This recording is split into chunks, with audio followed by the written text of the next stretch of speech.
Let me move now to the Prime Minister of the Republic of Armenia. Prime Minister, of course, Europe is more than the European Union, is wider, is made of countries that want to become members of the European Union, like is the case of Armenia, is made also of other countries that don't want to join the European Union, like Switzerland or Norway, but still want closer ties with the European Union, probably because they feel maybe outside is a bit cold. So you have recently tabled a bill to initiate the accession negotiations with the European Union. Tell us a little bit what this discussion means for a country like Armenia. Yeah, thank you very much. In reality, there was an initiative by the civil society and they presented a draft law on the starting of the process of accession of Armenia in the European Union. And our government endorsed that, and there is a very high probability that our parliament would adopt that law. That would mean legally that we start the process of getting more and more closer to European Union. Why we want to be closer to European Union? Because we are democracy. When you are democracy, you want to be closer or in mainstream of democracy, because otherwise it would be illogical.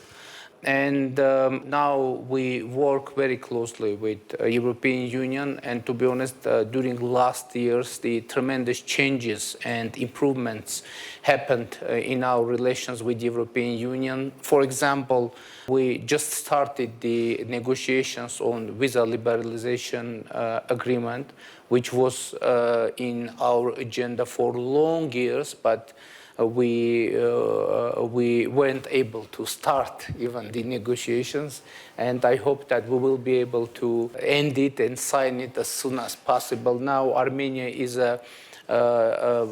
included in the program of European Peace Facility, which is also very important. We have now a European monitoring mission, civilian mission in our country, which is also very important.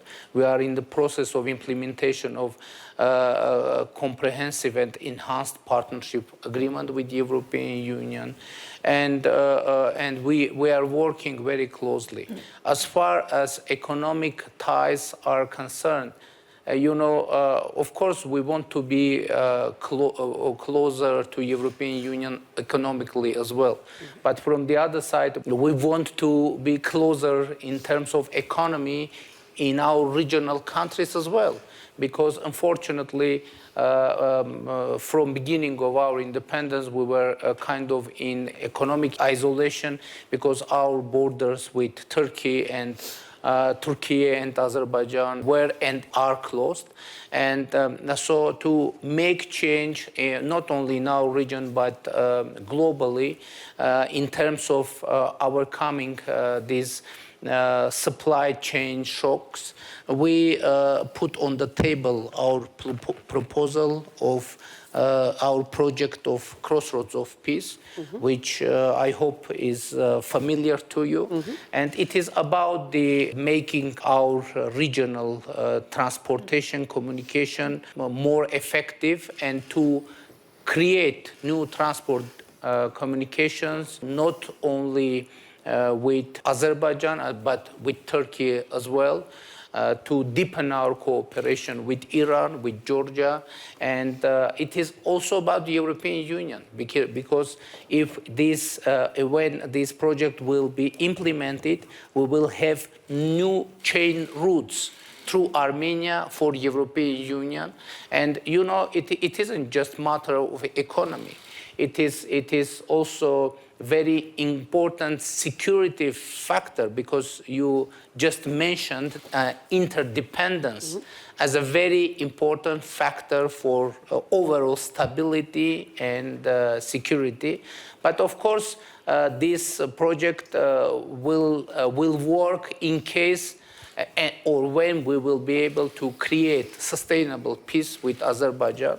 which unfortunately isn't the case now. We are working usually, and it is very important now, we need to be able to establish diplomatic relations with Turkey, and we are working on this topic as well. Usually people are asking whether I'm optimistic or pessimistic on this matter. I should say that I'm not optimistic and nor pessimistic.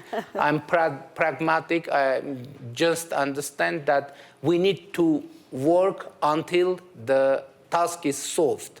The main and I think most important thing, not to be derailed from peace agenda. We need to concentrate it on the goal and to continue to work without giving up, without being frustrated. And but in this case, in that way, of course, we need to have support of international community, and I hope that this support will be delivered. Thank you, Prime Minister. I mean, you reminded me of what my former boss in the European Commission, Jacques Delors, used to say. You don't have to choose between being an optimist or a pessimist. You have to choose to be activist. The moment we're living in is a geopolitical one where every player will want others to take sides. And you will be one of those that everyone will say, you know, you have to be with me, and if you're not with me, you're against me. And there is the US, and obviously there is China, and obviously in your neighborhood there are other players too. There is Russia, there is the Gulf countries, there is Europe. So how will you navigate this?